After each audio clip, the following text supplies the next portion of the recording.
Ayo, segera download Quran Tadabbur, tafsir dalam genggaman Anda.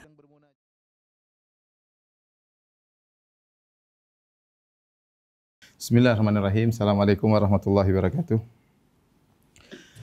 Alhamdulillahi ala ihsanih wa syukru lahu ala taufiqihi wa amtinanih wa asyhadu an la ilaha illallah wahdahu la syarika lahu ta'ziman li sya'ni wa asyhadu anna Muhammadan abduhu wa rasuluhu da'ila ridwani. Allahumma salli alaihi wa ala alihi wa ashabihi wa ikhwani. Bapak-bapak dan ibu yang dirahmati Allah Subhanahu wa taala, para pemirsa yang dimuliakan oleh Allah Subhanahu wa taala. Alhamdulillah pada kesempatan kali ini kita dipertemukan kembali oleh Allah Subhanahu wa taala dalam rangka saling menasihati sebagai bentuk dari orang-orang yang selamat dari kerugian. Wal asr innal insana lafi khusr. Demi masa sungguhnya manusia semuanya dalam kondisi rugi. Di antaranya kecuali orang-orang yang beriman dan beramal saleh, wa tawassaw bil haq, saling berwasiat dalam kebenaran, wa tawassaw bis sabr, dan saling berwasiat dalam kesabaran. Dan pada kesempatan kali ini kita saling mengingatkan tentang salah satu perkara yang besar yang berbahaya bagi kita di dunia, terlebih lagi di akhirat kelak, yaitu perbuatan zalim ya, perbuatan zalim ya. Terutama berkaitan dengan berbuat zalim kepada sesama manusia, pada orang lain ya. Karenanya Sufyan Ats-Tsauri rahimahullahu taala pernah berkata, ya, law istata'ta an talqallaha ya, in talqallaha bi sab'ina dzamban fi ma bainaka wa bainallah ahwa min an talqahu bi dzambin wahidin fi ma bainaka wa bainal ibad. Kata Sufyan Ats-Tsauri, sungguhnya engkau bertemu dengan Allah Subhanahu wa taala dengan membawa 70 dosa antara engkau dengan Allah, yaitu dosa terhadap Allah ya. Kepada Allah Subhanahu wa taala masih lebih ringan daripada engkau bertemu dengan Allah, kau bawa satu dosa, urusannya antara engkau dengan hamba yang lain, yaitu kau menzalimi orang lain ya.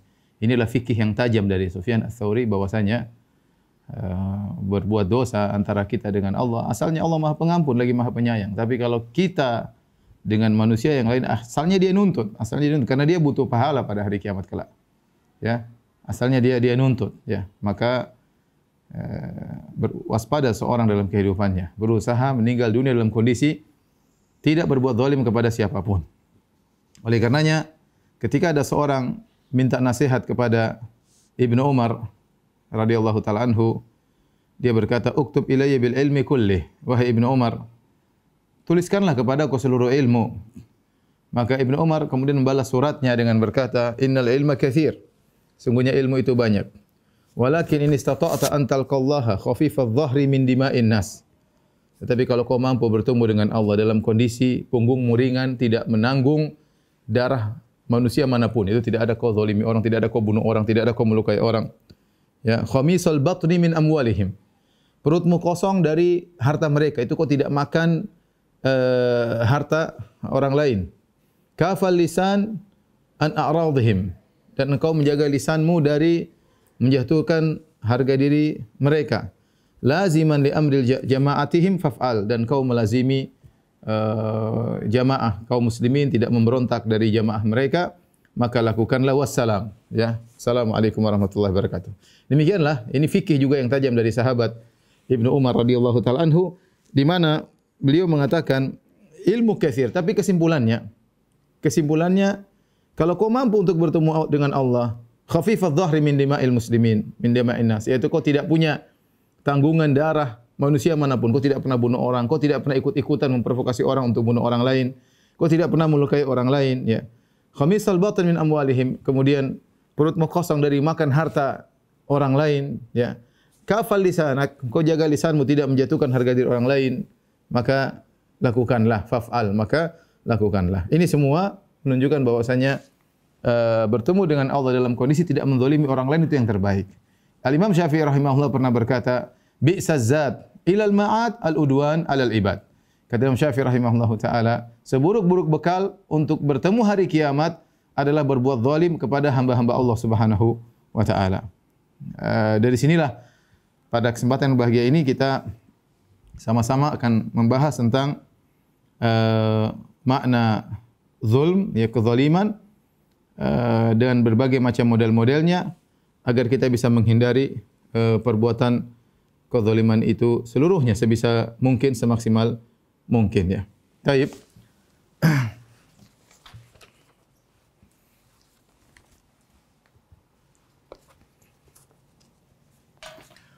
Az-zulm ya. Kezaliman. Secara bahasa ya, secara bahasa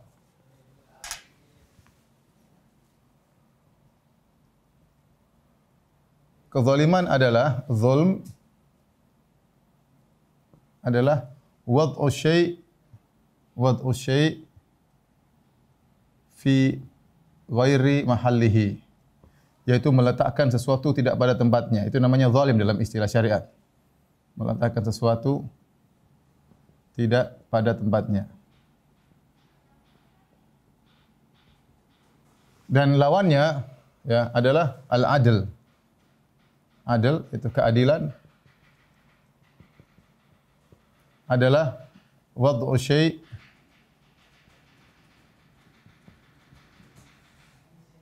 fi mahallihi. Para pemirsa yang dirahmati Allah Subhanahu wa taala, kita kembali az-zulm wad'u syai' fi ghairi mahallihi, meletakkan sesuatu tidak pada tempatnya. Al-adl, keadilan, wad'u syai', meletakkan sesuatu pada tempatnya.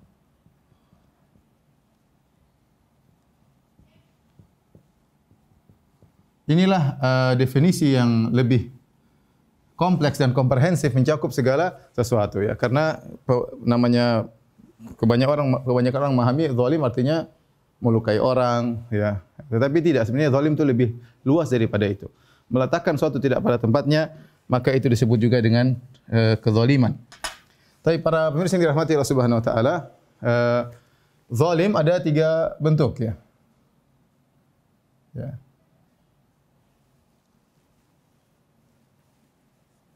Macam-macam kezaliman ya.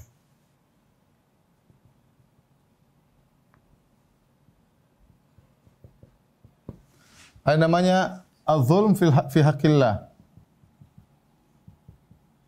yaitu kezaliman pada hak Allah.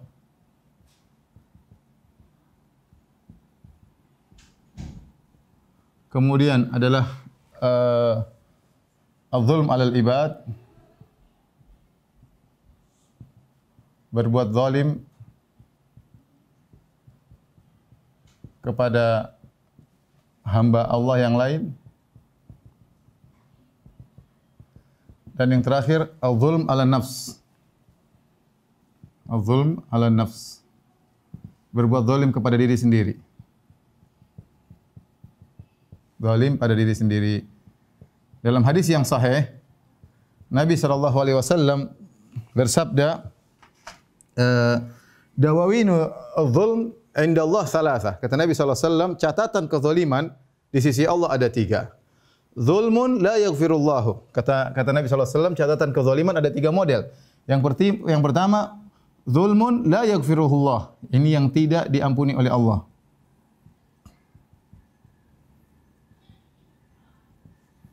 Kemudian yang kedua, Allah mengatakan zulmun la yatrukuhullah. Itu kezaliman yang Allah tidak akan biarkan, ya. Kezaliman yang tidak akan dibiarkan oleh Allah.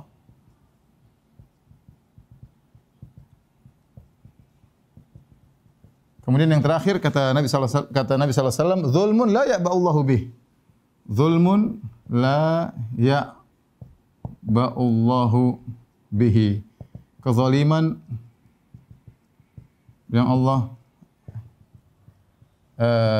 tidak pedulikan, yaitu Allah maafkan. Baik. Allah mengatakan kezaliman yang tidak akan Allah ampuni adalah berkaitan dengan hak Allah. Apa maksudnya? Yang pertama tidak diampuni oleh Allah Subhanahu wa taala, yaitu syirik. Maksudnya adalah syirik kepada Allah Subhanahu wa taala. Syirik kepada Allah Subhanahu wa taala. Bukan berarti kita berbuat zalim kepada Allah. Tidak ada yang bisa berbuat zalim kepada Allah Subhanahu wa taala. Ya. Lan tablughu dhurri fatadurruni. Kata Allah, kalian tidak bisa beri mudarat kepadaku. Ya. Tetapi maksud syirik kepada Allah adalah melakukan sesuatu yang sangat tidak pas pada tempatnya. Makanya Luqman Al-Hakim berkata kepada putranya, Inna syirka la zulmun azim. Ya. Sungguhnya kesyirikan adalah kezaliman yang paling besar.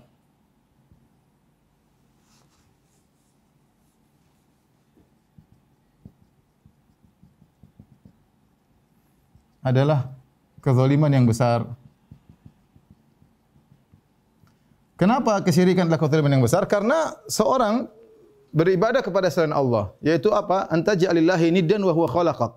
Engkau mengambil tandingan bagi Allah padahal yang menciptakan engkau adalah Allah sendiri.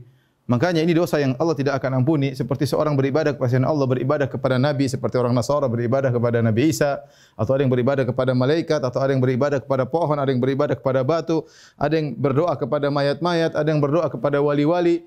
Ya, ini segala bentuk kesyirikan, maka ini adalah dosa yang tidak diampuni. Kalau seorang meninggal dunia, ya, kemudian dia tidak bertobat kepada Allah Subhanahu wa taala, maka di akhirat Allah mustahil mengampuninya. Kenapa? Karena dia telah berbuat zalim dalam hak Allah Subhanahu wa taala. Ini dosa yang paling besar. Bagaimana tidak paling besar? Semua nikmat yang berikan hanya Allah. Allah yang menciptakan engkau. Allah yang berikan alam semesta buat engkau. Allah yang memberikan udara bagimu, Allah yang memberikan kesehatan bagimu. Allah yang memberikan rezeki kepadamu. Semuanya, ini semua dunia milik Allah Subhanahu wa taala. Lantas tiba-tiba engkau beribadah kepada makhluk semisalmu atau makhluk yang lebih parah daripadamu. Beribadah kepada jin, beribadah kepada menyembelih hewan untuk jin, menyembelih hewan untuk wali misalnya. Kemudian berdoa bukan kepada Allah, malah berdoa kepada mayat-mayat, berdoa kepada nabi. Ya, ini semua adalah kesyirikan yang seharusnya seluruh ibadah tersebut berdoa, menyembelih hanya untuk Allah Subhanahu wa taala. Oleh karenanya barang siapa yang melakukan syirik, ini kezaliman yang tidak akan diampuni oleh Allah jika seorang tidak bertobat ketika meninggal dunia. Dan ini sebagaimana sering kita bahas. Taib, yang kita bahas berikutnya adalah az-zulm ala nafs, ya. Az-zulm ala nafs, ini model pertama, ya. Kemudian model kedua, model ketiga, ya. Az-zulm ala nafs, berbuat zalim pada diri sendiri. Kenapa dikatakan orang bermaksiat? Maksudnya ini apa? Bermaksiat pada Allah. Kenapa dikatakan orang yang berbuat zalim, berbuat maksiat, dikatakan dia menzalimi dirinya sendiri? Kenapa? Karena jiwa yang ada pada dirimu harus kau hargai, harusnya kau hormati dirimu. Dirimu harus kau jadikan dia taat kepada Allah Subhanahu wa taala, sehingga tatkala dia di dunia mendapatkan kebahagiaan, kemudian di akhirat dia mendapatkan surga. Ketika seorang bermaksiat kepada Allah, sesungguhnya dia menzalimi dirinya sendiri. Sesungguhnya dia telah menzalimi dirinya sendiri. Kata Allah Subhanahu wa taala, "Wa ma zalamnahum wa ma zalamnahum walakin zalamu anfusahum."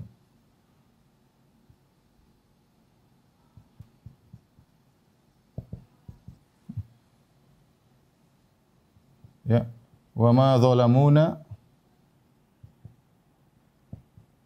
walakin kanu humuz zalimin. Wa ma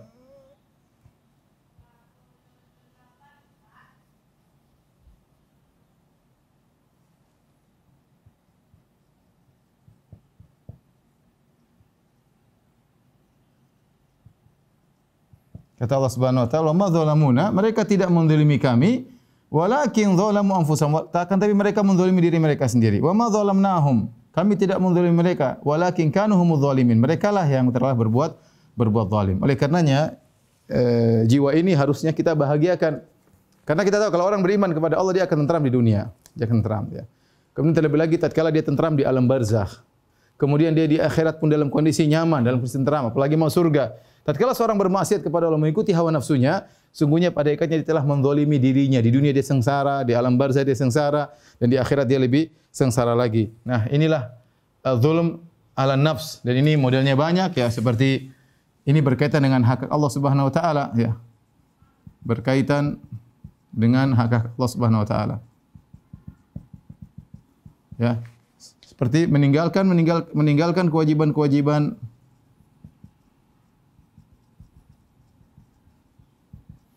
kemudian menjalankan larangan Allah. Larangan-larangan Allah atau melanggar larangan-larangan Allah, ya. Tetapi kata para ulama, hukum asal zulm li nafsi ini hukum asalnya Allah ampuni. Hukum asal Allah mudah mengampuni. Terserah Allah. Ya, mudah mengampuni. Kita bukan berarti menggampangkan, tapi hukum asal Allah bisa mengampuni. Allah Ghafurur Rahim, ya. Namun kembali kepada kehendak Allah.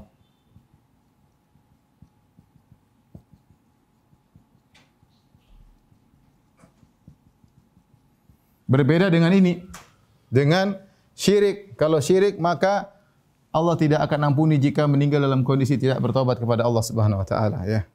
Kata Allah Subhanahu wa taala, "Walladzina kafaru lahum naru jahannam la yuqda 'alaihim fayamutu wa la yukhaffafu 'anhum min 'adzabiha kadzalika najzi kull kafur wa hum yastarikhuna fiha rabbana akhrijna na'mal salihan ghayra alladzi kunna na'mal." Ya, kemudian kata Allah Subhanahu wa taala di akhir ayat, "Fadzuqu fama lidzalimina min nasir." Kata Allah, dan orang-orang kafir, ya, yang mereka berbuat kesyirikan, ya, maka mereka disiksa di neraka jahanam dan tidak dikurangi siksaan kepada mereka, ya. Kemudian mereka berteriak-teriak, "Ya Allah, kembalikanlah kami ke dunia agar kami bisa beramal. Tidak seperti kami dahulu bermaksiat, kami ingin kembali ke dunia, ingin beramal saleh." Di akhirat kata Allah, "Fadzuqu," rasakanlah, ya. Ya, "wa ma lidzalimina min nasir," tidak ada bagi orang-orang zalim penolong bagi mereka. Jadi Allah tidak ampuni para pelaku kesyirikan, bahkan kalau mereka minta keringanan Allah bahkan beri tambahan. Oleh karenanya ayat yang paling ditakuti oleh orang-orang kafir, orang musyrikin dalam surat An-Naba, kata Allah Subhanahu wa taala, "Fadzuqu falan nazidakum illa adzaba." Rasakanlah dan kalian tidak akan merasakan kecuali semakin tambahan azab dan tambahan azab. Ini kesyirikan. Adapun yang ini, ya, ini banyak, ya. Seperti maksiat-maksiat yang banyak dilakukan oleh banyak orang, ya, asalnya Allah mengampuni. Namun ini kembali kepada kehendak Allah. Kalau Allah berkehendak Allah ampuni, jika tidak maka Allah tidak akan ampuni. Nah, yang paling berbahaya, lebih berbahaya daripada ini adalah jenis ketiga, yaitu zulm alal ibad, berbuat zalim kepada hamba Allah yang lain. Yang ini kata Allah, kezaliman zulmun la yatrukuhullah, kezaliman yang tidak akan dibiarkan oleh Allah, kata Nabi sallallahu alaihi wasallam. Ya, dan ini banyak, ya. Kezaliman ini bisa kita klasifikasikan juga menjadi beberapa, ya. Pertama, kezaliman berkaitan dengan darah. Kemudian kezaliman berkaitan dengan harta. Kemudian kezaliman berkaitan dengan harga diri.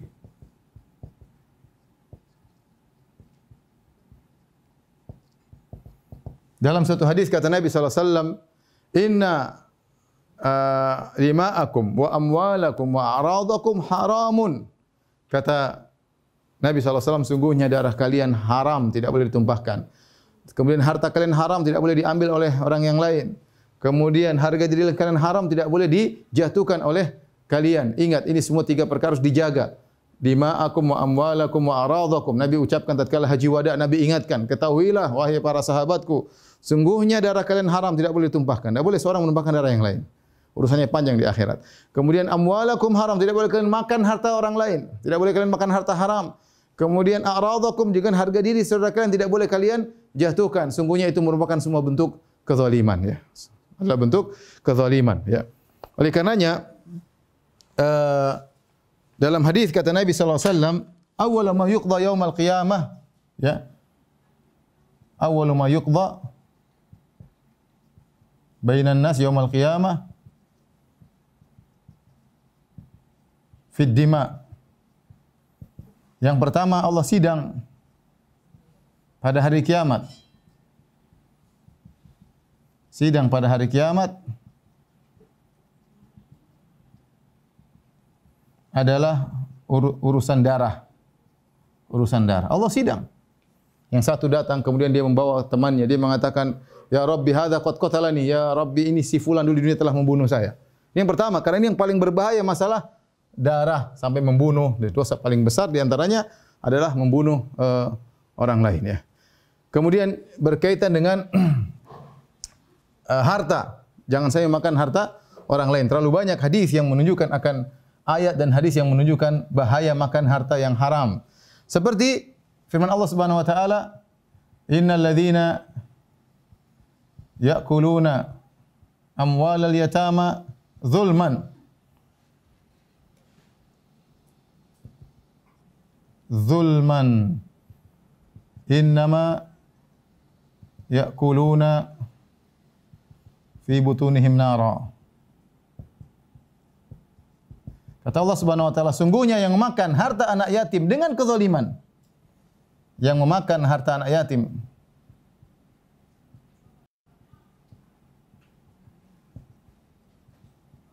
dengan zalim ya. Siapa mereka? Ini orang yang mengurus anak yatim. Mengurus anak yatim tapi hartanya tidak diberikan yang sepantasnya kepada anak yatim. Misalnya, anak yatim orang tuanya kaya, kemudian dia meninggal, yang ngurus adalah pamannya. Ternyata paman yang ngabisi harta orang tua, harta warisan tersebut. Anak yatimnya ditelantarkan, tidak diberikan yang seharusnya dia makan.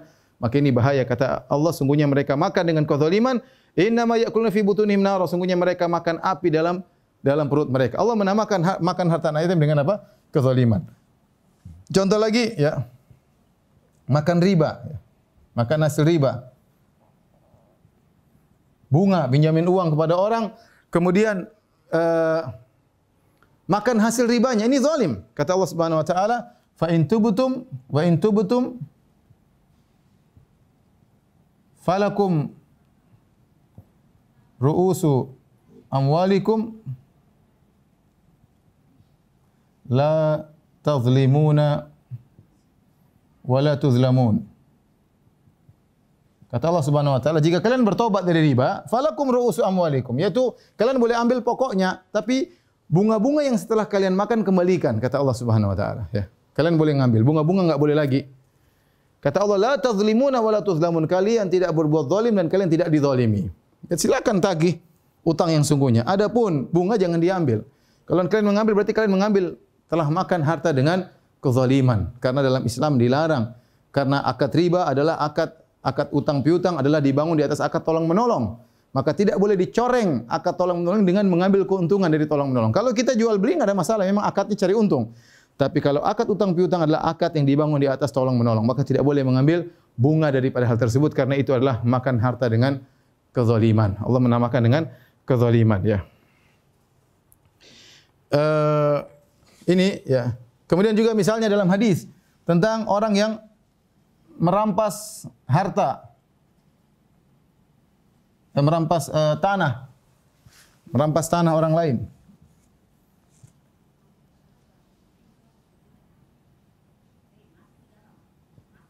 Kata Nabi sallallahu alaihi wasallam, man akhadha ya qaida ardin, man akhadha qida ardin zulman tuwiqahu yaumal qiyamah min sabi aradin. Kata Nabi sallallahu alaihi wasallam, barang siapa mengambil tanah orang lain ya, hanya seukuran shibran, qaida shibrin, hanya seukuran satu jengkal tanah orang lain diambil, satu jengkal kali satu jengkal. Berapa? Cuma mungkin 10 15 cm ke 15 cm. Kata Nabi SAW, tuwiqahu yaumal qiyamah min sabi aradin, maka dia akan dipikulkan pada lehernya pada hari kiamat 7 lapis bumi, 7 lapis bumi. Jadi bukan cuma bagian bumi yang diambil, 7 lapis ke bawah semua dipikulkan pada dia pada hari kiamat sebagai siksaan baginya. Dan ini mengerikan. Sementara orang-orang begitu mudah mengambil harta orang lain ya. Ada sertifikat, bikin sertifikat. Ada orang punya tanah, ngaku tanah dia. Dan banyak, ini masalah bukan masalah yang ringan. Masalah besar. Kejadian permasalahan tanah sudah permasalahan yang umum. Matok tanah orang, ngambil tanah orang. Disangka itu hal yang biasa, tidak biasa. Bahaya, satu jengkal saja kita ambil, urusannya repot pada hari kiamat. Kelapa ngambil 1 hektar, apalagi ngambil 2 hektar, mengerikan. Waliyadzubillah ya. Saya pernah pergi ke satu satu daerah, di situ Angkasa Pura lagi ingin membebaskan tanah. Subhanallah, sebagian tanah sertifikatnya sampai 2 sampai 3. Ketika ditanyakan kepada orang yang bersengketa dalam sertifikat tersebut, kenapa bisa satu tanah sertifikatnya Saya ketemu dengan GM-nya, GM cerita gitu. Bagaimana ketika kami sampaikan protes kami, kenapa Sultanah sambil sertifikatnya 2 atau 3?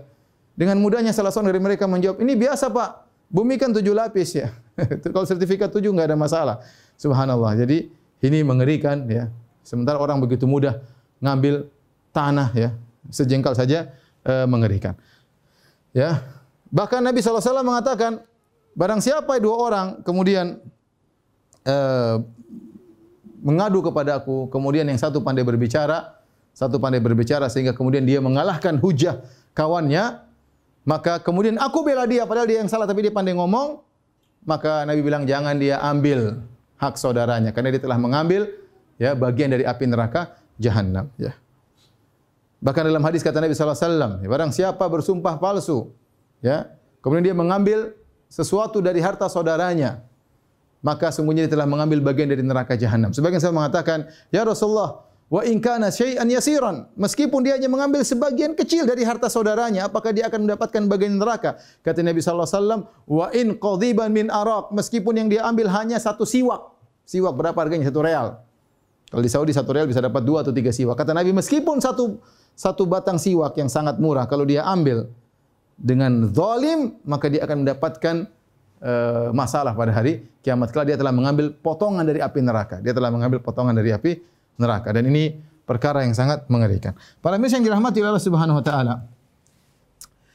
Ini kezaliman Allah tidak akan biarkan. Allah tidak akan biarkan. Maka antum harus waspada, jangan sampai Anda ya berbuat zalim kepada orang lain karena benar-benar akan disidang oleh Allah Subhanahu wa taala. Kemudian yang berikutnya, kezaliman berkaitan dengan harga diri orang lain ya. Contoh dalam surat Al-Hujurat Allah Subhanahu wa taala berfirman tentang larangan dalam surat Al-Hujurat. Larangan menghina kaum yang lain.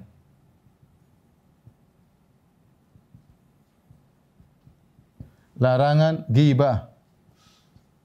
Ya. Dan semisalnya. Allah namakan dengan zalim.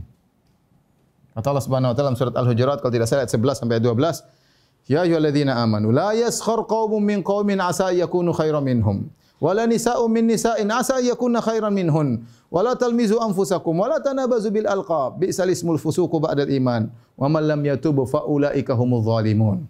Ya ayyuhalladzina amanu jtanibu katsiran minadh-dhanni inna ba'dadh-dhanni itsm wa la tajassasu wa la yaktab ba'dukum ba'dha ayuhibbu ahadukum ay ya'kula lahma akhihi maitan fakarihtumuh wattaqullaha innallaha tawwabur rahim.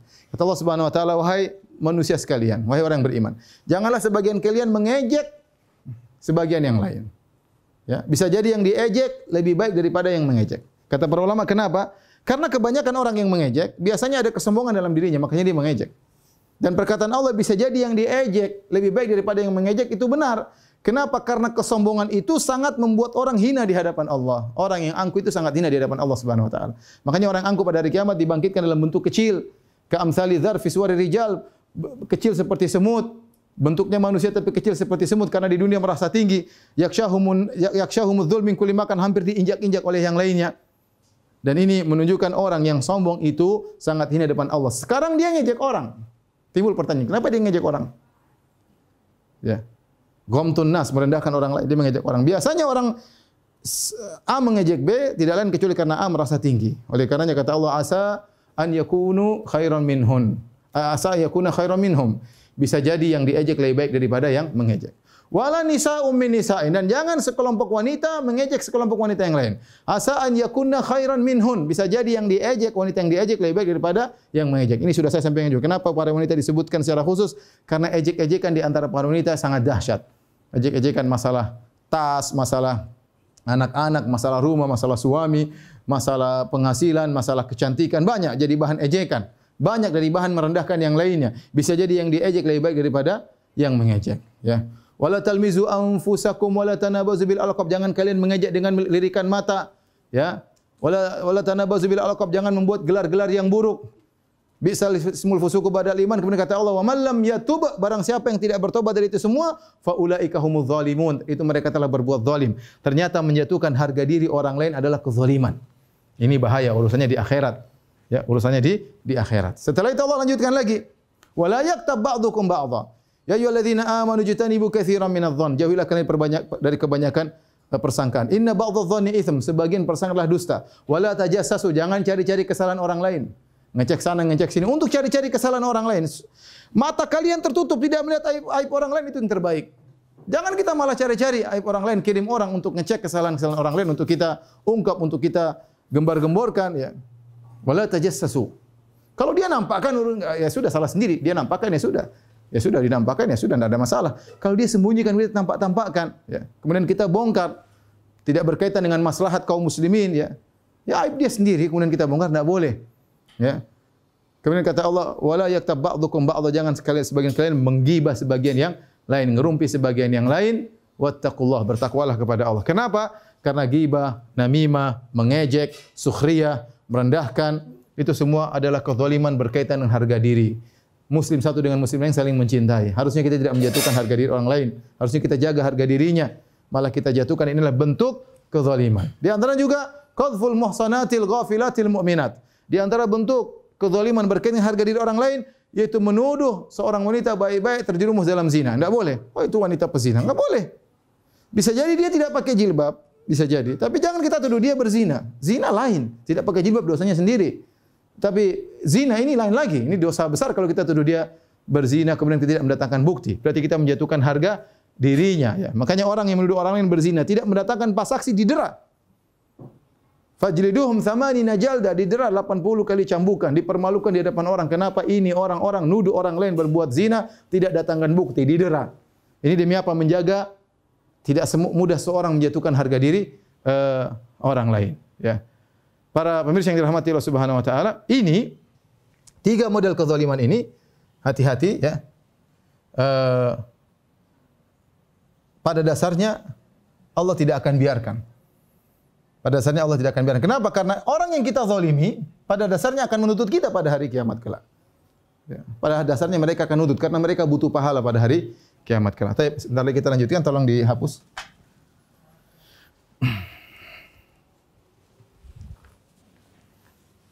Nanti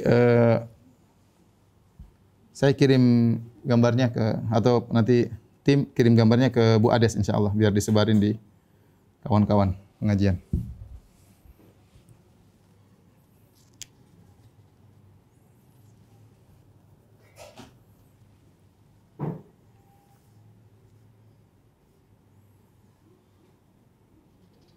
Tapi berikutnya kita akan bahas tentang model-model zalim. Ya. Siapa saja yang bisa dizalimi?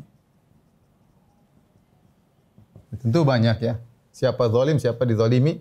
Ya. Allah menyebutkan contoh-contohnya misalnya, ya. Berkaitan antara misalnya penguasa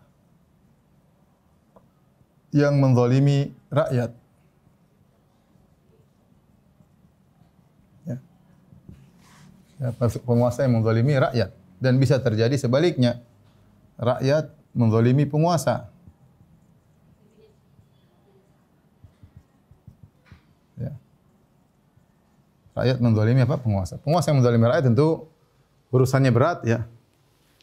Karena yang dia hadapi banyak orang, dia akan disidang oleh Allah dengan banyak orang yang dia zalimi. Ya, makanya saya sering sampaikan bahwasanya orang yang termulia di hari kiamat kelak di antaranya adalah imamun adil, imam yang adil. Ketika Nabi SAW bersabda, "Sab'atun yudhilluhumullah fi yaumin la dhilla illa dhilluh."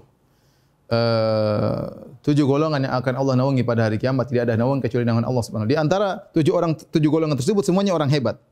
Ya, orang-orang hebat semua. Yang pertama Nabi sebutkan imamun adil, imam yang adil. Kenapa? Karena imam yang adil dia berbuat baik kepada masyarakat sehingga banyak masyarakat mendapatkan faedah, manfaat dari keadilannya. Dan Nabi telah bersabda, khairukum anfa'ukum linnas. Sebaik-baik kalian yang paling bermanfaat bagi orang lain. Semakin banyak kita kasih manfaat kepada orang dengan peraturan yang kita buat, dengan kebijakan yang kita buat, dengan undang-undang yang kita buat, semakin orang banyak bahagia, maka semakin banyak pahala yang kita dapatkan. Kata ulama, ini berkaitan dengan seluruh strata, baik strata raja misalnya, atau strata presiden misalnya, atau strata perdana menteri, atau strata di bawahnya misalnya gubernur, strata kemudian di bawahnya misalnya wali kota, atau bupati, atau camat, atau lurah.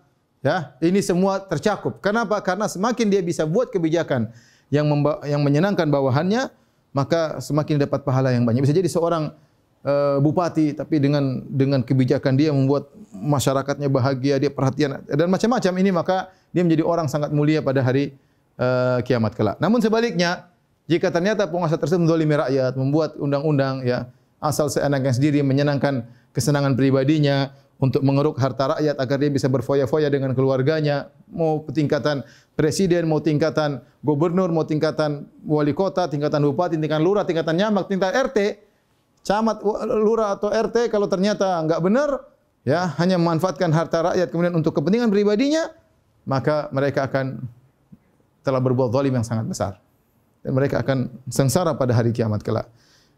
Ya, kenapa? Oleh karenanya hati-hati seorang tatkala memegang jabatan, ya. Nabi pernah bersabda kepada seorang, la tas'alil imar. Jangan cari-cari kekuasaan. Kalau kau tidak mampu menjalaninya sangat berbahaya. Kenapa? Karena fa innaha khizyun wa nadama yaumal qiyamah. Sungguhnya kekuasaan yang dijalankan dengan tidak benar hanyalah khizyun wa nadama yaumal qiyamah. Hanyalah kehinaan dan penyesalan pada hari kiamat kelak. Bayangkan seorang pejabat kemudian menzalimi ribuan orang, menzalimi mungkin jutaan orang. Bagaimana dia disidang nanti pada hari kiamat? Saya sering sampaikan, kalau ada si fulan mencuri harta tetangganya, perkaranya masih ringan.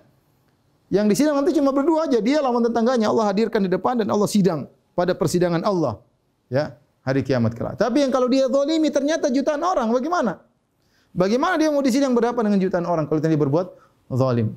Harta yang dia makan, kata Nabi sallallahu alaihi wasallam, inna rijalan yatakhawaduna fi malillahi bighairi haqq falahumun nar yaumal qiyamah. Sekelompok orang menggunakan harta Allah seenaknya, itu baitul mal, harta kaum muslimin. Dia gunakan seenaknya tanpa hak. Falahumun nar yaumal qiyamah, bagi mereka neraka pada hari kiamat kelak. Kenapa? Karena mereka telah mengambil kebahagiaan banyak orang untuk kebahagiaan pribadi, maka pada hari kiamat kebahagiaan mereka lebih utama untuk dicabut dan Allah berikan mereka kesengsaraan, ya. Kalau kita berbuat zalim kepada satu orang, kita akan di sini. Tapi kalau kita berbuat zalim sama jutaan orang, musibah pada hari kiamat kelak. Maka hati-hati seorang memiliki kekuasaan, jangan sampai dia menzalimi rakyatnya. Sebaliknya jangan sampai juga rakyat menzalimi penguasa. Kita tahu menjadi penguasa bukanlah perkara yang mudah, ya. Kita sekarang mau berharap Abu Bakar dan Umar bukan perkara yang kita bilang mustahil, mungkin sangat mustahil ada penguasa seperti Abu Bakar dan Umar, Utsman dan Ali bin Abi Thalib radhiyallahu taala anhum. Ya. Itu kita dapatkan dalam dongeng-dongeng bagaimana ketakwaan, bagaimana keikhlasan, bagaimana jauh daripada dunia. Kita dapat ya penguasa yang tidak sempurna sebagaimana kita rakyat yang penuh dengan kekurangan. Maka seorang waspada kalau kita tahu bahwasanya penguasa sudah berusaha, ya, sudah berusaha semaksimal mungkin, kemudian dengan kemampuan yang ada, kemudian kebijakannya terkadang bisa benar bisa salah, ya, tapi kita lihat masih dalam koridor dia berusaha, maka jangan kita melampaui batas kemudian kita menghabisi, mencaci maki tidak pada tempatnya. Jangan kita berbuat zalim. Sungguhnya setiap pernyataan kita, setiap statement kita akan diminta pertanggungjawaban oleh Allah Subhanahu wa taala. Maka penguasa jangan menzalimi rakyat, rakyat juga jangan menzalimi penguasa. Seorang berusaha menunaikan kewajibannya, ya.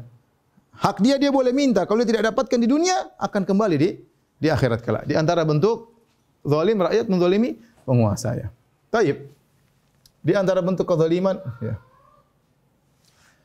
yang mungkin tidak dipikir ternyata kezaliman apa suami kepada istri. Ya, suami kepada istri. Bisa jadi seorang suami zalim kepada istrinya. Oleh karenanya dalam satu hadis Nabi sallallahu alaihi wasallam, ya, menceritakan bahwasanya ada seorang laki punya dua istri, dia tidak adil kepada salah satunya, maka datang pada hari kiamat dalam kondisi miring badannya. Man kanat lahum ra'atani famala ila ihdahuma jaa yaumal qiyamati wa shiqquhu ma'il. Barang siapa yang, ya, kemudian punya dua istri, kemudian dia lebih condong kepada salah satunya, maka datang pada hari kiamat badannya miring. Ini istri dua, istri tua, istri muda. Yang dia perhatikan istri muda terus. Kalau datang ke istri tua cuma buat kerok, cuma buat mijit. Ya, adapun sayang jalan-jalannya sama istri muda, maka ini orang ini berbuat zalim. Pada hari kiamat Allah akan tunjukkan kezalimannya di hadapan khalayak. Semua orang lihat dia akan jalan dalam kondisi miring. Kenapa? Zalim kepada istrinya. Ya, zalim kepada istrinya. Akhi, sebagian wanita miskin, enggak bisa apa-apa, jauh dari keluarganya. Mungkin kedua orangnya sudah meninggal, jauh dari kakak dan adiknya. Kemudian sang suami menzalimi dia. Seenaknya dia bertindak, tidak diberikan hak-hak istrinya, tidak diberi nafkah yang cukup, terkadang disuruh kerja cari nafkah sendiri. berbuat zalim kepada istrinya, ya. Jangan disangka berbuat zalim sama orang-orang jauh, sama orang dekat kita bisa berbuat zalim. Sama orang dekat kita bisa berbuat zalim. Di antaranya berbuat zalim kepada istri. Sebaliknya, ya, istri berbuat zalim kepada suami. Istri menzalimi suami. Jadi ini banyak juga. Ya, bukankah Nabi SAW mengatakan, ya ma'syaran nisa tasaddaqna fa innakunna aktsara hatta bi jahannam, wahai para wanita bersedekahlah, sungguhnya banyak dari kalian masuk neraka jahannam. Kenapa? Li'annakunna takfurnal ashir, karena kalian para wanita suka kufur kepada para suami, tidak bersyukur, tidak berterima kasih, membangkang, membentak, mengangkat suara, tidak menghargai usaha suami, merendahkan suami, menghina suami. Maka lihat, masuk dalam neraka jahannam. Istri juga bisa bahkan menzalimi suami, tidak tahu berterima kasih kepada suami, dan ini berbahaya, ya. Bahkan perkara yang sepele, tatkala suaminya menuntut haknya untuk bisa mendapatkan pelayanan di malam hari, setelah siang dia bekerja, setelah dia beri makan kepada istrinya, setelah dia belikan emas kepada istrinya, setelah dia gemukkan istrinya tadi kurus keren menjadi gemuk, setelah dia buat banyak kebahagiaan kepada istrinya, kemudian di malam hari dia ajak istrinya untuk digauli, istrinya ternyata menolak, ya. Makanya Nabi SAW mengatakan, ya, idza da'a ar-rajulu imra'atahu ila firashihi fa abat, ya, fabata ghadban la'anathal malaikatu hatta tusbih. Jika seorang suami mengajak istrinya untuk digauli di malam hari, kemudian ternyata istrinya enggan tanpa alasan, zalim kepada suaminya. Suaminya menuntut haknya tidak dikasih. Tanpa ada alasan, kalau alasan sakit ya wajar, sakit atau pusing atau apa, wajar. Kemudian dia tidak memenuhi kebutuhan suaminya, suaminya marah, maka dia akan dilaknat oleh malaikat sampai subuh. Dan sungguh mengerikan wanita seperti dilaknat oleh malaikat, didoakan keburukan oleh malaikat, dijauhkan dari rahmat Allah Subhanahu wa taala. Maka para wanita, para ibu-ibu, ya, kajian Ar-Rahat, bertakwa kepada Allah. Ya, laki-laki jangan zalimi istri, istri jangan zalimi suami. Masing-masing menunaikan kewajibannya. Jangan sekedar menuntut haknya, karena Anda bisa terjerumus dalam kezaliman, ya. Bahkan bisa jadi zalim apa? Orang tua kepada anak-anak. Ya. Orang tua kepada anak-anak, ini sangat mungkin terjadi. Ketika Nu'man bin Bashir diberikan hadiah oleh ayahnya, ya, diberikan hadiah sementara saudara-saudaranya tidak diberikan hadiah, maka bapaknya Bashir datang kepada Nabi, ya Rasulullah, sungguhnya saya berikan hadiah kepada Nu'man, salah satu putraku, saya ingin kau jadi saksi. Kata Nabi SAW, akulla waladika nahaltahu mithla ma nahalta Nu'man, apakah semua anak-anakmu sudah kau kasih hadiah sebagaimana kau berikan kepada Nu'man? Kata Bashir, belum ya Rasulullah. Kata Nabi, innila ushidu alal jur. Aku tidak mau jadi saksi dalam kezaliman. Ini perbuatanmu zalim. I'dilu baina auladikum. Adillah engkau di antara anak-anakmu. Jangan satunya saja kau berikan hadiah, yang lain tidak. Jangan satunya kau peluk, yang lain kau tidak peluk. Jangan satunya kau senyumi, yang lain tidak kau senyum. Yang satunya kau sayang, yang lain kau omel-omelin selalu. Tidak boleh. Haram, karena anak-anak amanah dari Allah Subhanahu wa taala. Amanah dari Allah Subhanahu wa taala. Bisa jadi orang tua zalim kepada anak-anaknya. Di antara bentuk kezaliman selain itu adalah memberikan semua yang diinginkan oleh anak-anak. Kita zaman sekarang anak-anak minta ini, kita berikan semua. Mau ini, mau kemana, mau keluar negeri, mau main ini, mau joget-joget, mau banting-banting, kita kasih semua. Kita menzalimi mereka, kita tidak amanah. Sungguhnya kita ditugaskan oleh Allah, anak-anak dititipkan agar kita mendidik mereka agar menjadi orang yang baik. Bukan kita berikan seluruh kesenangan mereka. Kita berikan kesenangan yang wajar, yang terbatas sesuai dengan yang mungkin. Adapun berikan semua apa yang mereka kehendaki sehingga mereka bisa berfoya-foya, mereka bermaksiat kepada Allah, namanya kita zalim kepada anak-anak. Ya. Kemudian sebaliknya, anak-anak zalim kepada orang tua, dan ini sangat banyak. Anak-anak zalim, ya, durhaka kepada orang tua. Tentu ini bahasanya penjelasannya sangat panjang, ya. Kemudian misalnya kepada tetangga. Jadi maksud saya, kezaliman itu banyak. Terkadang orang-orang sekitar kita. Kepada tetangga, kata Nabi SAW, wallahi la yu'min, wallahi la yu'min, wallahi la yu'min. Demi Allah tidak beriman, tidak beriman, tidak beriman. Siapa ya Rasulullah? Man la ya'man jaruhu bawa'iqahu. Tidak beriman 3 kali kata Nabi, orang ini tidak beriman. Siapa? Yang tetangganya tidak merasa aman dari gangguannya. Ya, putar musik besar-besar tetangganya terjaga, malam jam 12 ketuk-ketuk dinding, maku terdengar tetangga tidak bisa tidur, ya, buang sampahnya ngalir airnya kepada tetangga, yang lainnya, kemudian parkir di depan rumah tetangga, banyak kezaliman yang bisa kita lakukan kepada tetangga. Waliyadzubillah. Ini kezaliman, ini berbahaya, ya. Ya. Bahkan lebih parah mengganggu istri tetangga, bahkan lebih parah menzinahi istri tetangga. Kata Nabi SAW, di antara a'zamudz dzunub, dosa paling besar, kata Nabi SAW, antuzaniya halila tajarik, engkau menzinai kekasih tetanggamu. Itu menzinai istri tetangga. Harusnya istri tetangga kita perhatikan, malah kita zinai waliyadzubillah dengan merayunya. Taib, tolong dihapus yang terakhir. Kita akan bahas tentang akibat kezaliman dunia maupun di akhiratnya.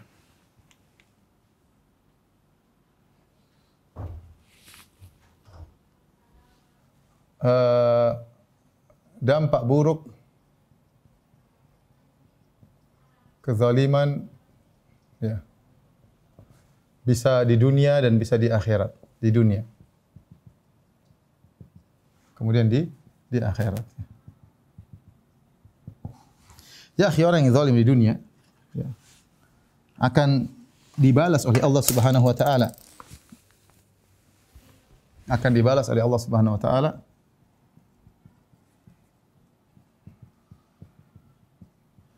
cepat atau lambat ya. Dan ini banyak ya, cepat atau lambat. Kalau tidak dibalas di dunia, dia akan dibalas di akhirat ya.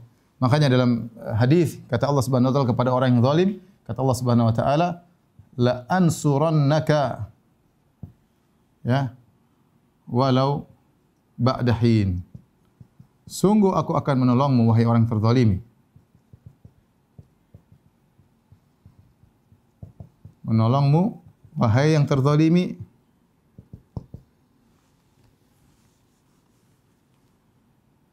wahai yang terzalimi meskipun nanti. Kemudian juga dalam hadis kata Nabi sallallahu alaihi wasallam, innallaha la yumli lidzalim. Innallaha la yumli lidzalim hatta idza akhadhahu lam yuflithu. Lam yuflithu. Artinya apa? Sungguhnya Allah menunda bagi orang yang zalim. Terus dia zalim semakin parah, diistidraj semakin parah. Namun jika saatnya Allah mengadab dia, dia tidak bisa lolos. Lihat Fir'aun berbuat zalim puluhan tahun, mungkin ratusan tahun. Fir'aun ya berbuat zalim, kemudian menyiksa Bani Israel. Ada saatnya Allah binasakan dia, dia tidak bisa lolos. Dia ada banyak penguasa-penguasa seperti penguasa yang zalim. Ada saatnya tatkala Allah, kalau dia tidak bertobat kepada Allah Subhanahu wa taala, maka Allah akan membalas dia, dan ketika Allah balas, Allah tidak akan melepaskan dia dan tidak bisa lolos. Kemudian juga dalam hadis ya, ceritakan hal ini sangat banyak ya. Saya dengar cerita langsung dari kawan-kawan yang mengalami, tapi ya mengerikan ya.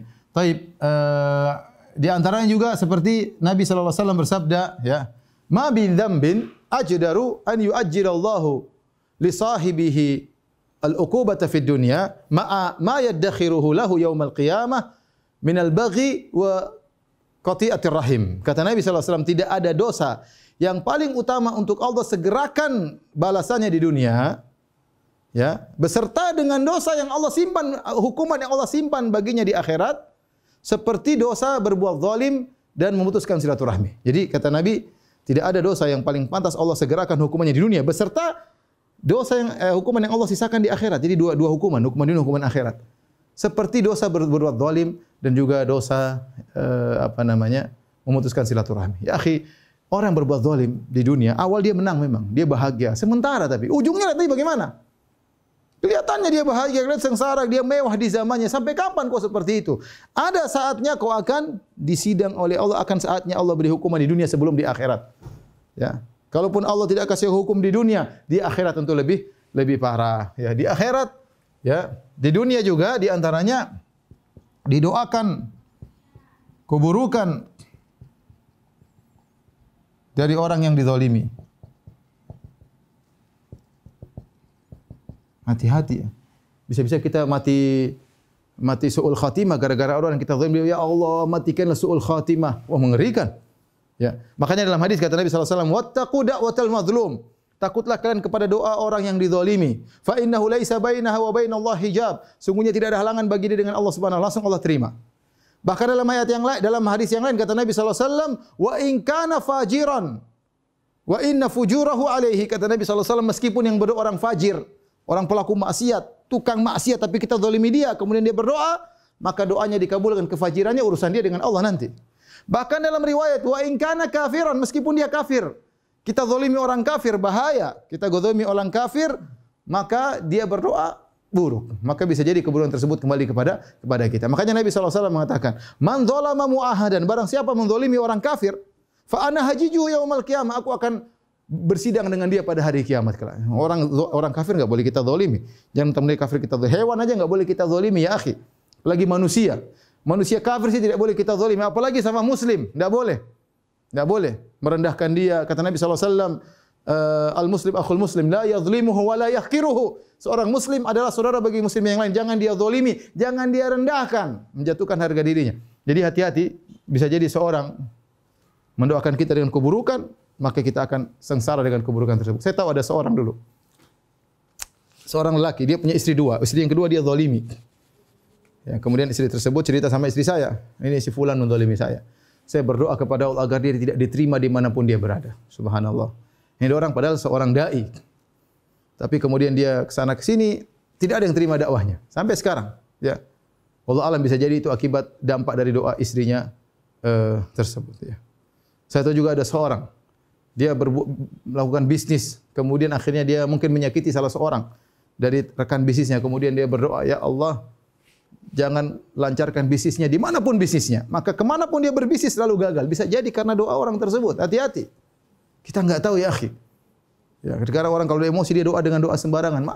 Alhamdulillah kita kedapati seorang dizalimi dia mengatakan, ya Allah ampunilah dia, sungguhnya saudaraku tidak mengerti. Tapi mana ada orang seperti zaman sekarang yang dizalimi kemudian ya Allah ampuni dia. Jarang, langka tapi nyata. Kebanyakan orang kalau kita zalimi apa? Ya Allah binasakan dia, ya Allah susahkan dia, ya Allah susahkan keluarganya, ya Allah miskinkanlah dia, ya Allah cacatkanlah dia sebelum dia meninggal.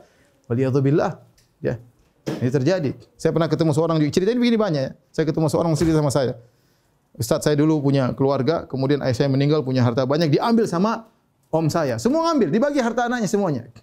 Kita enggak dapat apa-apa. Terpaksa kita kasih, ya kita cuma dapat sepetak kecil. Sekarang semuanya miskin. Semuanya miskin, sesuatunya meninggal begini, meninggalnya buruk. Subhanallah. Itu terjadi nanti. Setelah puluhan tahun berikutnya baru terjadi itu semua. Allah mengatakan la ansurannaka walau ba'da hin. Sungguh aku akan tolong engkau meskipun tidak sekarang. Hati-hati, hati-hati dengan doa orang yang dizalimi. Jangan kita rendahkan orang lain, kita hina orang lain. Kalau Anda punya hak, jelaskan kebenaran dengan benar. Tidak usah ragu-ragu, tapi Anda menghinakan, merendahkan. Kalau dia angkat tangan di malam hari, bahaya doa orang yang zalimi. Kenapa? Dia hanya berpasrah kepada Allah. Tidak ada jenderal di belakangnya, tidak ada pejabat di belakangnya. Dia rendah, kemudian dia angkat tangan di malam hari. Yang dia serahkan hanya kepada Allah. Dia telah bersandar kepada Zat yang Maha Kuat. Hati-hati. Hati-hati. Taib. Di akhirat, wah repot di akhirat. Jangankan manusia.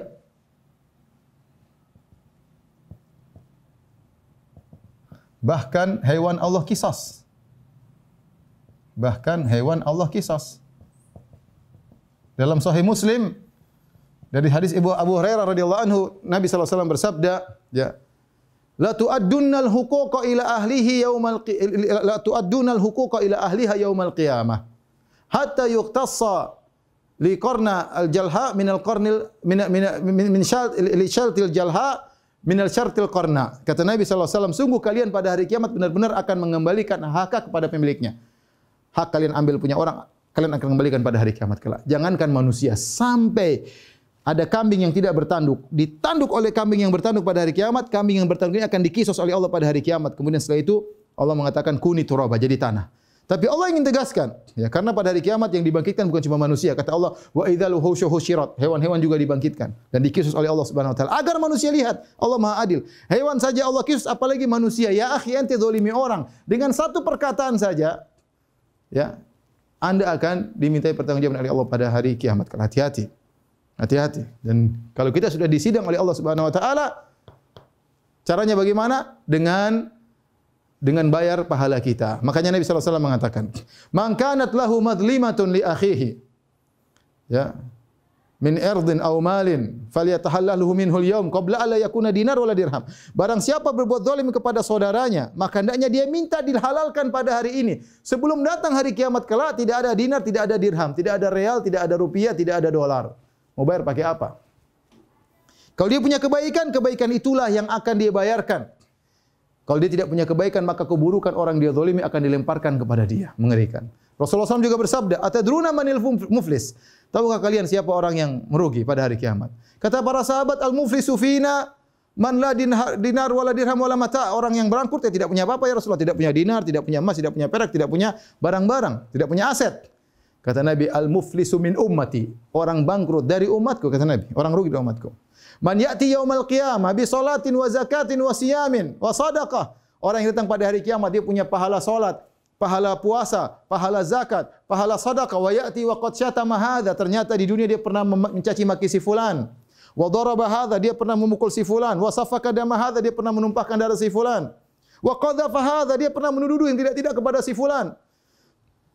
Ya, fa yu'khadh min hasanatihi, maka diambillah kebaikannya. Ya, dilemparkan. Fa uti hadza min hasanatihi wa hadza min hasanati, yang ini diambil kebaikannya dilemparkan kepada orang dia zalimi terus. Fa in faniyat hasanatuhu qabla an yuqdama alaih, kalau ternyata pahala dia sudah habis sementara kezalimannya belum selesai, ukhidat min sayyiati, maka dosa-dosa mereka yang dia zalimi diambil, faturihat alaihi, dilemparkan kepada dirinya, summa turiha finnar, kemudian dilemparkan di neraka jahanam. Hati-hati, ini proses terjadi di akhirat kelak. Maka seorang sebisa mungkin kalau dia punya kezaliman dunia, minta maaf sekarang.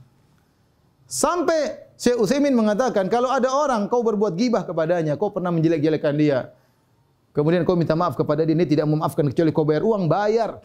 Di dunia kita masih punya dolar, masih punya rupiah, masih punya real, masih punya ringgit, masih punya uang, kita bisa bayar. Di akhirat gimana? Kita bayar dengan pahala kita. Kita ini pahala enggak jelas. Salat entah terima atau tidak, haji wallahu alam diterima atau tidak, tercampur riya, tercampur macam-macam, umroh gimana? Makanya jangan sekali-sekali zalimi orang. Kita zalimi orang, kita bahagia dengan menzalimi orang, kita tertawa-tertawa sini di atas kezaliman, berbuat zalim kepada orang lain, maka waspadalah para pemirsa yang dirahmati Allah Subhanahu wa taala. Ini saja yang saya sampaikan. Selanjutnya saya kembalikan kepada Om Ilham untuk membuka tanya jawab. Wallahu a'lam bishawab.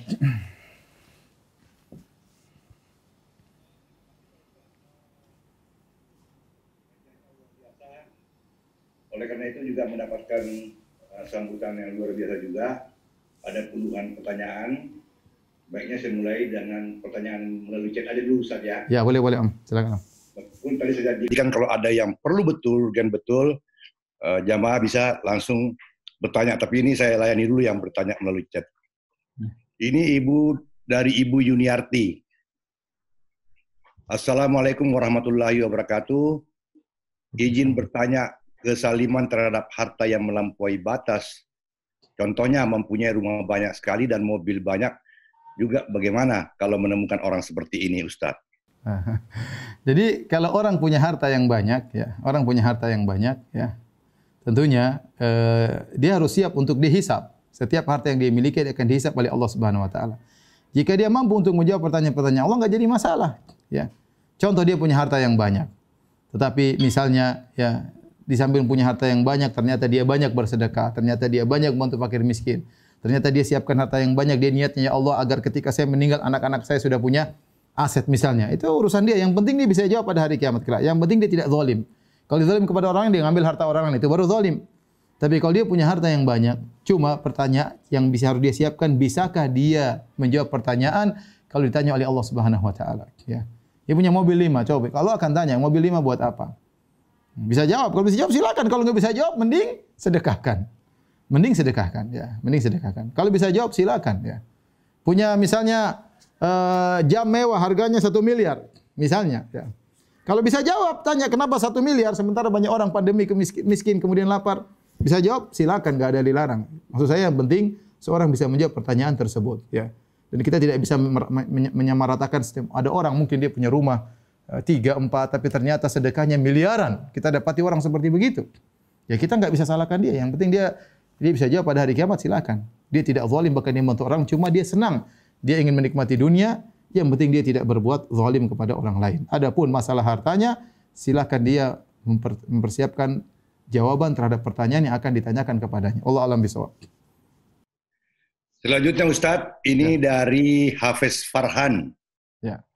Assalamualaikum warahmatullahi wabarakatuh. Izin bertanya Ustadz, apabila pernah melukai seseorang sewaktu belum balik, lalu setelah dewasa ingat kembali, apa yang kita bisa lakukan sebelum balik? Apakah juga akan dihisap dan mendapat dosa? aturannya jika belum balik seharusnya tidak ada dosa. Tetapi anak kecil dalam aturan Islam jika dia melakukan kemudaratan maka walinya menanggung. Misalnya dia tahu-tahu ngambil mangga tetangga. Ya, dia makan, dia tidak dosa karena dia belum dicatat, karena dia belum balik. Tapi orang tuanya ganti tetangga tersebut karena dia wali dia. Seperti itu. Ya, antum ketika belum balik pernah melukai orang, ya kalau antum bisa minta maaf, alhamdulillah saya dulu biar lega. Kalau enggak juga ya mudah-mudahan tidak jadi masalah karena dahulu tidak mengerti. Tapi kalau bisa kontak sama dia, ingat oh saya dulu pernah zalimi orang dan di antara anugerah dari Allah. Allah buat kita ingat kita pernah buat zalim orang, itu anugerah. Karena ada orang kalau zalim orang sana sini tidak ingat. Tapi kalau kita yang saya pernah ngomongin orang ini, saya pernah jelek-jelekan orang ini, saya pernah ambil harta dia, saya pernah bohongin dia. Nah, kita dibuat ingat oleh Allah untuk kita berbuat zalim, maka segera kita minta maaf. Ya. Segera kita minta maaf. Ya, akhi saya cerita saya punya ada kasus ya.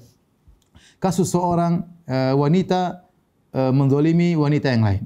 Menzalimi dikata-katain wanita tersebut. Jadi ada wanita A, wanita B. Intinya wanita A menzalimi wanita B. Wanita B dituduh macam-macam sampai akhirnya suami dari wanita B menceraikan wanita B ini gara-gara mendapatkan informasi dari wanita A. Ternyata informasinya salah setelah di cross check ternyata salah tapi sudah terlanjur terjadi perceraian dan macam-macamnya. Subhanallah, akhirnya suami itu kembali lagi kepada wanita B ya. Tetapi wanita B ini sabar, dia tidak pernah dendam kepada wanita A. Bahkan dia baik kepada wanita A, dia baik kepada anak-anaknya.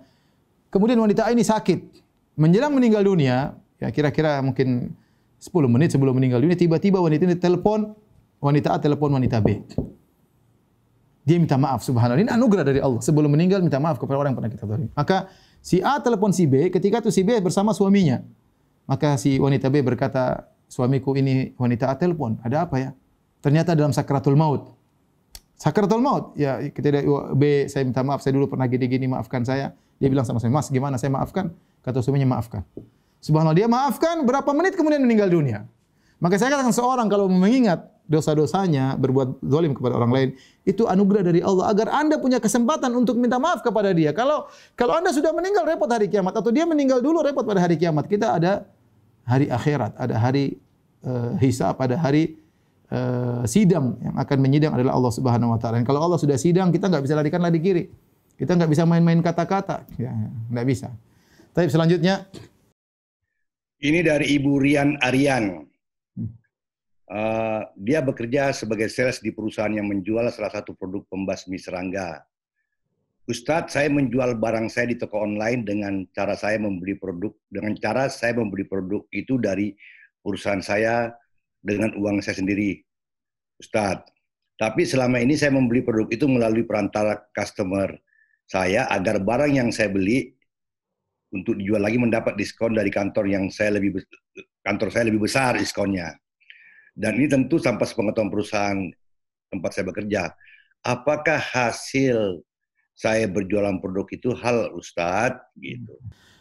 Tentu perusahaan punya peraturan. Ya. Di antara bentuk dosa, kalau kita enggak tahu dalil, Nabi mengatakan, al-ithmu ma haka fi sadrik wa takhafu an yattali alaihi nas. Ya. Namanya dosa itu yang membuat gelisah hatimu dan kau takut orang lain tahu. Kau takut orang lain tahu. Kenapa? Karena kau rasa itu enggak benar. Kalau kau tahu itu benar, tentunya kau tidak perlu malu-malu untuk orang lain tahu, enggak ada masalah. Tapi ketika kita merasa ini enggak benar, kalau perusahaan tahu kita bakalan dimarahin, berarti ini ada yang enggak beres. Saya enggak tahu peraturan perusahaan. Kalau itu tidak melanggar peraturan perusahaan, tapi ada nilai mengakal-ngakali, maka sebaiknya kita minta izin dari mereka ya. Karena ternyata kita mengakali mereka, seandainya mereka tahu kira-kira mereka izinkan enggak. Kalau mereka izinkan berarti enggak ada masalah. Tapi kalau mereka enggak izinkan, ternyata mereka merasa dibohongin oleh pegawai sendiri, maka ini tentu tidak baik. Saya rasa mudah, tinggal bilang sama manajer di atas, kasih tahu saya boleh enggak saya melakukan ini, sudah saya melakukan sebelumnya, saya minta maaf, mohon dihalalkan ya. Apakah boleh saya melanjutkan karena dengan cara seperti ini, kata-kata yang baik dengan cara seperti ini, berarti barang-barang perusahaan lebih laku misalnya, dan saya ikut dan macam-macam lah. Kalau enggak mereka mau, oke, ya sudah kita minta maaf, minta uzur, tidak mengulangi lagi. Ya agar kita tenang, kita tahu yang kita makan ini benar-benar halal. Wallahu a'lam bishawab. Selanjutnya ini dari Ibu Tanti Tris, Ustadz. Ya. Ustadz, saya mau tanya, jika ada seorang suami mentalak dan langsung memproses cerai istrinya di pengadilan agama demi menikahi selingkuhannya yang sudah hamil, dan suami tersebut langsung pergi meninggalkan rumah, meninggalkan anak dan istri, dan dalam proses cerai, suami tidak memberikan nafkah sama sekali. Apakah suami tersebut berarti zolim kepada istri yang masih dalam masa iddah dan anaknya? Itu Ustaz. Berat nih pertanyaannya Ustaz. Ya, jelas ini zalim. Gimana orang menceraikan istrinya? Ya, dia harus menanggung selama di masa iddah. Ya, maka dia pertama seorang tidak boleh asal menceraikan. Ya. Kita bahwasanya semua perbuatan kita akan diminta pertanggungjawaban oleh Allah. Bagaimana kalau kita dalam posisi sebagai istri kemudian kita diceraikan tanpa hak, tanpa dalil, tanpa yang lainnya, ya, tanpa argumentasi yang benar, ya. Bagaimana kalau kita di posisi istri kemudian suami kita seperti itu, kita akan merasa benar-benar dizalimi. Tapi intinya peraturannya kalau seorang mencerai istrinya, istri talak 1 dengan talak 2, maka dia harus statusnya dia harus menanggung nafkahnya sampai selesai masa iddahnya, ya.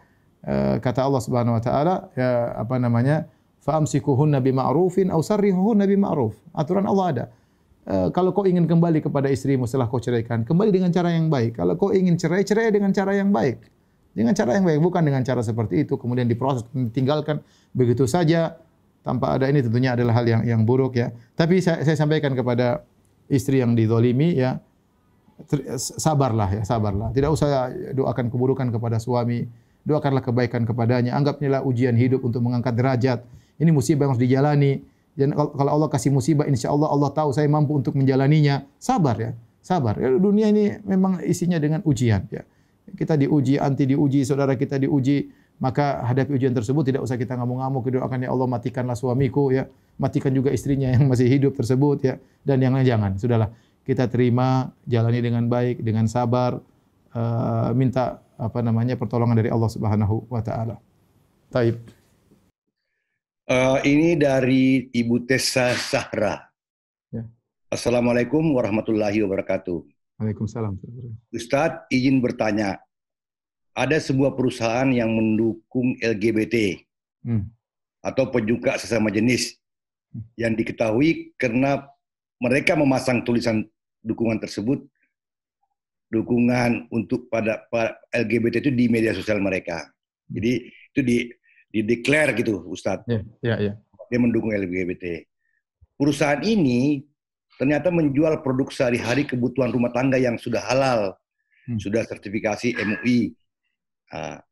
Yang saya mau tanyakan, kata Tessa ini, bagaimana hukumnya jika membeli produk dari perusahaan tersebut? Ya. Apakah kita dikenakan azab dan berdosa juga karena membeli di perusahaan yang mendukung LGBT, walau memang keuntungan perusahaan tersebut kita tidak tahu menahu digunakan untuk apa saja deh. Ya. Baik. Ini dua pertanyaannya Ustaz. Oke, yang kedua Om. Bagaimana juga hukumnya jika kita berjualan salah satu produk mereka, tetapi barangnya termasuk yang mendatangkan manfaat seperti sabun antibakteri, hand sanitizer, dan sebagainya. Apakah kita ikut dosa menjual produk dari perusahaan yang mendukung LGBT? Mohon pencerahan Ustaz. Ya. Kita bisa bedakan dua hal. Ya. Hal pertama, jika dia menjual produk yang jelas-jelas dikatakan produk ini hasilnya untuk kemaksiatan, maka tidak boleh kita beli, ya. Karena Allah berfirman, wala ta'awun al-itsmi wal udwan. Jangan kalian tolong-menolong dalam permusuhan dan dosa. Kalau dia tulis ini hasil keuntungannya untuk LGBT, ini hasil keuntungannya untuk zina, ini hasil keuntungannya untuk membunuhi kaum muslimin di Palestina misalnya, maka tidak boleh. Sama sekali nggak boleh. Tapi kalau dia menjual barang yang tidak tertulis dalam seperti itu, hanya saja ownernya misalnya mendukung suatu kemaksiatan, ya, maka saya katakan maka hukum asalnya kita masih boleh bermuamalah dengan mereka. Dalilnya apa? Dalilnya Nabi SAW ketika di Madinah, Nabi SAW bermuamalah dengan orang Yahudi, dan kita orang Yahudi, mereka selalu berbuat makar kepada Rasulullah SAW. Mereka punya keuntungan, mereka berbuat makar kepada Rasulullah SAW, kepada kaum muslimin. Mereka sering berkhianat. Tetapi Nabi SAW tetap saja masih mengadakan jual beli dengan orang-orang Yahudi, ya. Jual beli dengan orang Yahudi, ya. Tetapi kalau kita sebagai kaum muslimin, saya tidak ingin mendukung perusahaan tersebut, saya ingin beli produk yang lainnya, itu bagus. Jika memang memungkinkan, ya. Ada produk kaum muslimin, sudah kita beli produk dalam negeri misalnya, produk kaum muslimin itu lebih baik. Lebih baik kita menguntungkan kaum muslimin daripada menguntungkan orang-orang yang tidak jelas. Tetapi kalau untuk mengatakan haram, kita harus boikot. Kalau kita beli berarti kita ikut mendukung. Nah, ini tidak ada kelaziman dalam hal ini. Ya, tidak ada kelaziman ya. Apalagi kemudian contohnya ya banyak produk-produk di Indonesia, produk orang kafir ya. Ya orang kafir tersebut kita enggak tahu dia mendukung Islam atau dia mencela Islam, tapi banyak produk orang kafir yang kita pakai ya. Mulai dari baju kita, dari jam kita, dari mobil kita, dari HP kita, banyak ya kalau kita mau telusuri, mau biasa saja mereka ternyata mendukung kemaksiatan tertentu, bisa saja ownernya ternyata punya kelainan seksual dan yang lain bisa saja, tapi selama mereka tidak menyatakan langsung hasil ini adalah untuk ini, maka kita masih boleh bermuamalah. Adapun kita punya inisiatif sendiri untuk memboikot, yaitu boleh-boleh saja, tapi tidak mengatakan wajib semuanya harus memboikot kecuali di tangan pemerintah, karena pemerintah yang tahu kapan maslahat untuk memboikot atau tidak. Ya seperti dahulu pernah terjadi di ada yang mencela, misalnya Denmark dulu sempat mencela sesuatu, kemudian ada pemboikotan. Kalau didukung oleh pemerintah misalnya, kita harus memboikot karena ada masalah begini, maka lakukan. Kalau ternyata pemerintah melihat tidak ada maslahat, ya bahkan bisa menjadi mudarat kalau dalam proses pemboikotan tersebut, maka kita hanya bisa boikot pribadi, tapi tidak bisa kita paksakan semua orang untuk memboikot. Karena hukum asal bermuamalah dengan mereka, hukum asalnya boleh sebagaimana Nabi SAW bermuamalah dengan orang-orang Yahudi. Wallahu a'lam bishawab. Jemaah yang mulia dan dimuliakan oleh Allah Subhanahu wa taala, kita masih tersisa 15 menit dan oleh karena itu pertanyaan banyak, saya hanya akan memilih yang ada korelasi dengan tema kajian Ustadz. Nah, kita kira-kira masih memerlukan waktu Pak Ustadz 15 menit. Masih ada waktu Ustadz 15 menit? Kebanyakan Om, kayaknya 5 menit aja Om. 5 menit lagi? Iya. 10 menit ya, tawar-menawar ya. Oh boleh Om, boleh Om. Artinya ada 3-4 pertanyaan. Oke Om, silakan. Pertanyaan pertamanya, Ustadz, kalau kita disolimi orang, kita hanya sakit hati dan tidak mendoakan meminta balasan pada Allah, apakah Allah akan tetap menghukum orang tersebut? Orang zalim tetap dihukum, meskipun kita tidak menuntut untuk dia dihukum, kecuali kita maafkan. Kalau kita maafkan, berarti hak kita jatuhkan. Kita jatuhkan. Kita tidak, ya Allah saya maafkan dia, saya tidak tuntut dia. Tetapi kalau kita tidak memaafkan, ya, dan kita tidak menuntut juga, tetap dia berbuat zalim karena Allah melarang kezaliman. Inni haramtu dzulma ala nafsi faja'altu muharraman bainakum fala tadzalamu. Kata Allah, sungguhnya aku mengharamkan kezaliman atas diriku. Dan aku menjadikan zalim adalah haram di antara kalian, maka jangan kalian saling menzalimi. Tidak boleh. Jadi seorang melakukan kezaliman, ya, kalau yang dizalimi tidak memaafkan dan dia hanya diam-diam saja dan juga tidak mendoakan keburukan kepada orang yang menzalimi, tetap Allah akan hukum orang yang menzalimi tersebut. Wallahu a'lam bishawab. Jadi intinya kita nggak usah balas Ustadz ya. Nggak usah balas. Serahkan kepada Allah. Allah Subhanahu wa taala. Pertanyaan berikutnya dari Pak Faisal N. Izin bertanya Ustadz, mohon dijelaskan makna dari doa Nabi Yunus, yaitu la ilaha illa anta subhanaka inni kuntu minaz zalimin.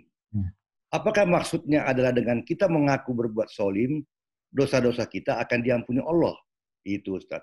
Ya, di antara adab dalam berdoa adalah kita mengakui dosa-dosa kita. Kita kan sebutkan zalim itu ada 3 macam. Ada zalim berkaitan dengan hak Allah, itu syirik. Ada zalim berkaitan dengan menzalimi orang lain, dan ada zalim berkaitan dengan kita bermaksiat kepada Allah Subhanahu wa taala. Di antara kesalahan yang dilakukan oleh Nabi Yunus alaihissalam, dan Allah sudah mengampuni dia tentunya, dan Allah menjadikan dia hamba yang mulia, yaitu beliau meninggalkan, disebutkan dalam sejarah, beliau meninggalkan umatnya karena marah kepada mereka, padahal Allah belum beri izin untuk meninggalkan umatnya. Jadi umatnya ini membangkang, kemudian wa dhannunin idh dhahaba mughadiban wa dhanna an lan naqdira alaihi. Kata Allah, kata Nabi Yunus ketika dia keluar dalam kondisi marah kepada umatnya, padahal Allah belum mengizinkan dia untuk meninggalkan umatnya, maka dia melakukan kesalahan berkaitan kepada Allah, bukan kepada umatnya. Jadi zalim kepada dirinya.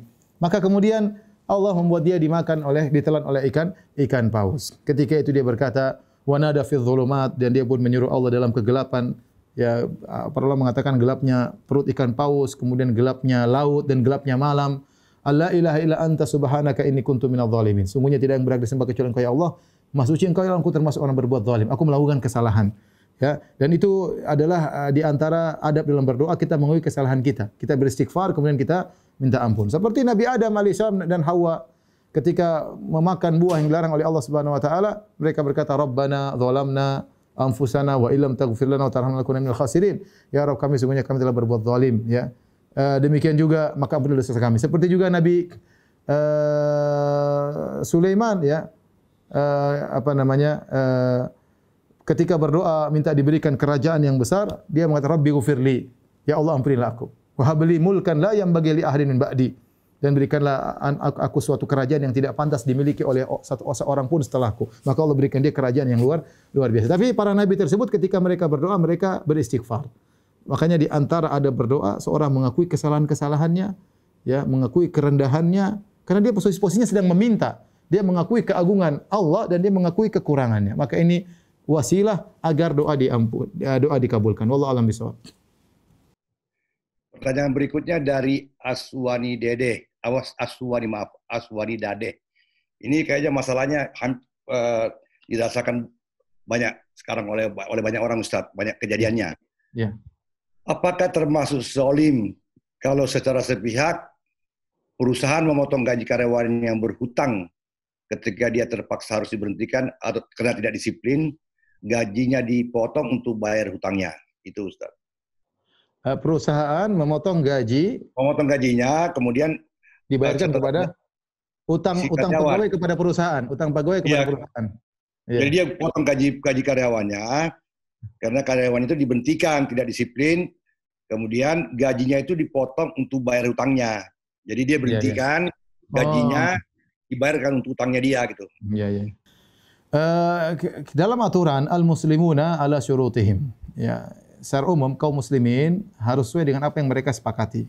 Maka tentunya secara setahu saya namanya seorang bekerja, dia punya kontrak yang harus dia tanda tangani. Kontrak tersebut jika terjadi begini maka begini, jadi begini maka begini. Maka kedua belah pihak tidak boleh melanggar aturan tersebut. Contohnya misalnya di awal dia tanda tangan. Saya kalau begini maka saya siap dipecat dan gaji saya siap dipotong untuk melunasi utang saya. Maka dia tidak boleh mengatakan dia dizolimi karena dia sudah tanda tangan sejak awal. Tetapi kalau dalam kontrak tersebut tidak ada hal ini, kemudian ternyata perusahaan melakukan kebijaksanaan sepihak yang tidak disepakati oleh pihak yang lain dan ini keluar daripada kebiasaan undang-undang antara pegawai dengan perusahaan, maka ini tentu perbuatan zalim. Ini tentu perbuatan zalim. Tapi saya tidak tahu tentang undang-undang pekerjaan dalam hal ini. Ya, maka kita lihat apakah ada undang-undangnya yang sudah disepakati oleh kedua belah pihak. Kalau sesuai dengan undang-undang yang disepakati, maka enggak ada masalah. Tapi kalau di luar undang-undang, maka ini tentu permasalahan. Inilah adalah keputusan pihak yang tentunya menzalimi pihak yang lainnya. Tapi intinya, kalau sudah terjadi, sabar. Mau diapain lagi? Kalau sudah terjadi, ya udah sabar. Ngapain kita ngenesan-nesu, marah sana, marah sini, nggak merubah. Mending kita sabar, minta pertolongan kepada Allah agar kondisi kita diperbaiki lebih baik oleh Allah Subhanahu Wa Taala. Wallahu a'lam bishawab. Tinggal 3 lagi, Ustaz ya. Oke. Nah, ini dari Eri. Sudah 2, harusnya tinggal 2 Om. Tinggal 2 lagi Om. Oh, tinggal 2, bukan 3. Tinggal 2 lagi. Ini serius juga nih Ustaz nih. Oke.